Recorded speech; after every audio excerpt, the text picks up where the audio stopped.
We are seeing a shifting tide in Southeast Asia. The research that we are doing with Google shows that 150 million consumers are what we call digital consumers. Consumers who are ready to engage, research products online, but also buy products online. We're still at an early stage. We find that only 1 in 4 consumers has actually made a first purchase. But this is changing very fast.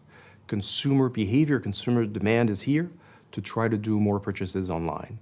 And that tipping point is really happening now in terms of doing first trial and starting to get into repeat purchases from a consumer standpoint. The challenges are not so much on the demand side. We're seeing from a demand side that consumers are really ready to transact online. It's about the supply side. For a long time, it's been the offering, which has been insufficient.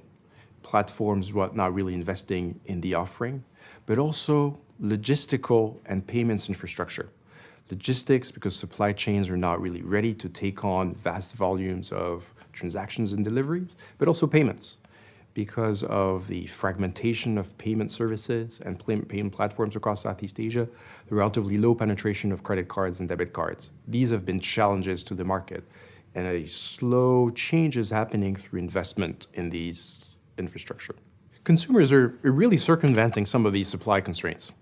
What the research with Google shows is that a lot of these consumers, especially in Tier 2, Tier 3 rural areas, are going around some of these challenges. What that means is a lot of cash on delivery in Tier 2, Tier 3 cities. Rather than having the goods being delivered, it's arranging with the merchant on a place to just meet and actually deliver the product. So consumers are really circumventing some of these challenges. One thing which is pretty particular about consumers in Southeast Asia is social e-commerce. We're seeing a significant portion of the market, we estimate it to be around 30%, that transact directly from one consumer to one consumer on social platforms, on messaging platforms, and not so much on the traditional e-commerce platforms. That's something that we've seen a little bit in China and India, but is very strong in Southeast Asia. For companies who want to tap into the Southeast Asian e-commerce opportunity, the time is now. The market is on the verge of a significant step change from a volume standpoint.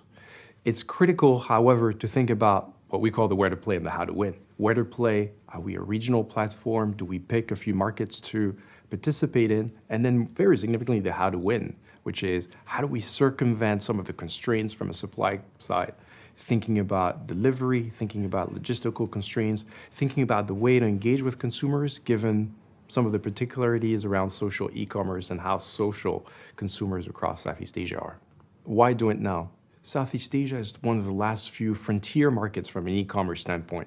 It still is relatively nascent. It is still relatively fragmented. So you do still have a little bit of room for some of the new players to come in and really tap into the opportunity.